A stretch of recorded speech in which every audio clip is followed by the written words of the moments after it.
আপনি যখন একবার জন্মাইছেন তখন আপনাকে মরতেই হবে। আসলে জন্মের পরেই তো শুরু হয় দমের খেলা। মুসলমান কা বাচ্চা গুলি করো। আসসালামু আলাইকুম। আজকে আমি মোটামুটি টোটাল 2টা সিনেমা দেখে শেষ করছি স্টার সিনেপ্লেক্সে। তো 2টার মধ্যে একটা ছিল দম এবং আরেকটা ছিল রাক্ষস। এখন আমি দম সিনেমাটা নিয়ে কথা বলবো। যাই হোক, ভিডিও শুরু করার আগে আপনাদের কাছে একটা রিকোয়েস্ট, যারা এখনো পর্যন্ত আমার চ্যানেলকে সাবস্ক্রাইব করেন নাই, দয়া করে সাবস্ক্রাইব করেন এবং আমার ভিডিওকে বেশি বেশি শেয়ার করেন, যেহেতু আমি একজন নতুন ক্রিয়েটর। তো আমি দমের প্রসঙ্গে ফিরে আসি।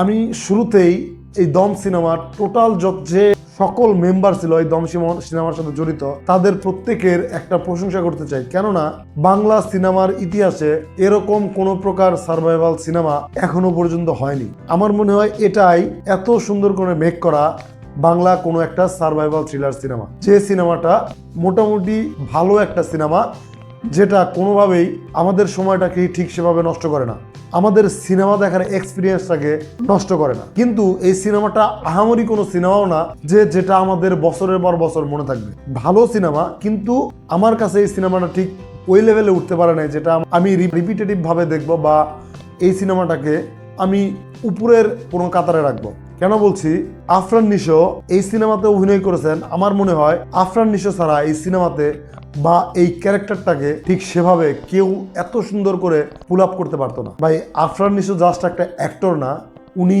একটা তরল পদার্থ। 3 দিন পরে আমি নূর বাড়িতে যাব। আম্মা রানীর এই কথা কবি। নূর, মুসলমান কা বাচ্চা গুলি করো। আমি মরতেছি না।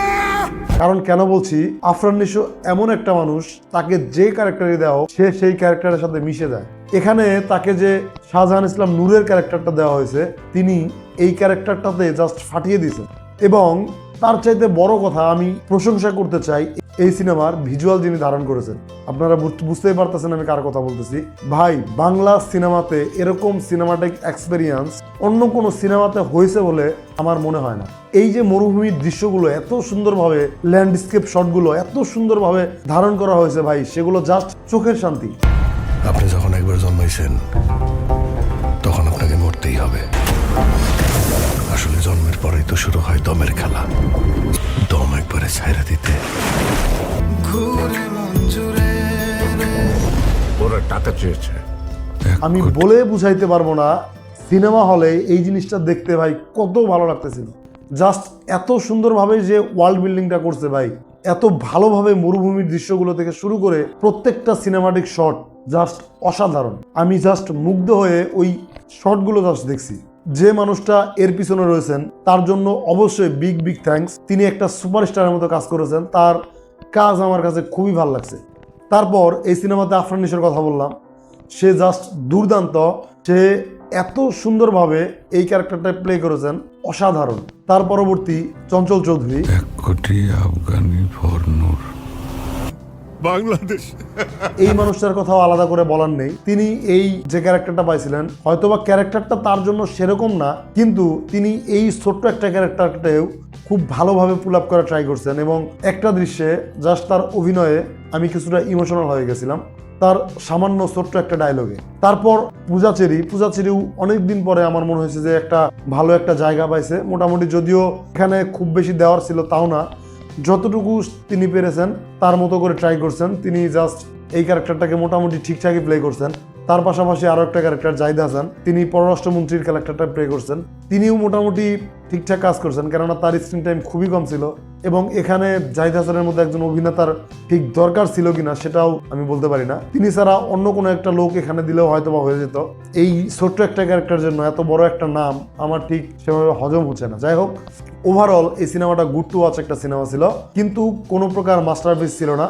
যদিও এই সিনেমাটা হয়ে থাকবে এখনো পর্যন্ত বাংলা সিনেমার ইতিহাসে একটা সর্বশ্রেষ্ঠ সার্ভাইভাল থ্রিলার। আমি এখনো পর্যন্ত কথা বলতেছি, ভবিষ্যতে হয়তোবা ভালো কোনো সার্ভাইভাল থ্রিলার আমরা দেখতে পাবো। আমারও এই সিনেমার যে টেকনিক্যাল টিম ছিল বা এই সিনেমার যারা যারা ছিল তাদেরকে আমি ধন্যবাদ দিচ্ছি। এবং আমি আরো একটা কথা আলাদা করে বলতে চাই, এই সিনেমার যিনি ডিরেক্টর ছিলেন তার জাস্ট একটা জিনিস আমি ধরিয়ে দিতে চাই।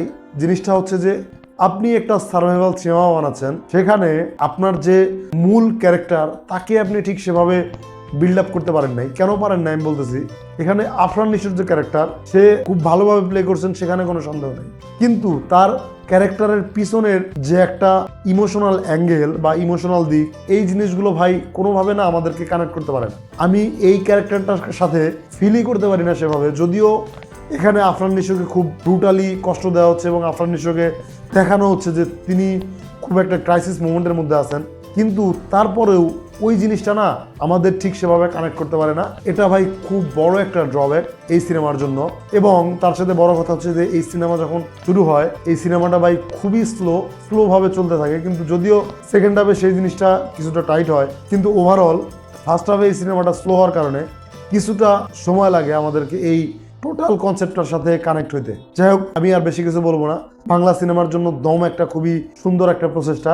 আমি চাইবো যে এই সিনেমাতে যে ভুলগুলো রয়েছেন সেই ভুলগুলো শুধরে পরবর্তীতে যেন আরো ভালো করে ক্যারেক্টারগুলোকে ডিজাইন করে আমাদের সামনে দারুণ একটা সার্ভাইভাল থ্রিলার উপস্থাপন করে। আজকের মতো এই পর্যন্তই। সবাইকে ধন্যবাদ। আসসালামু আলাইকুম।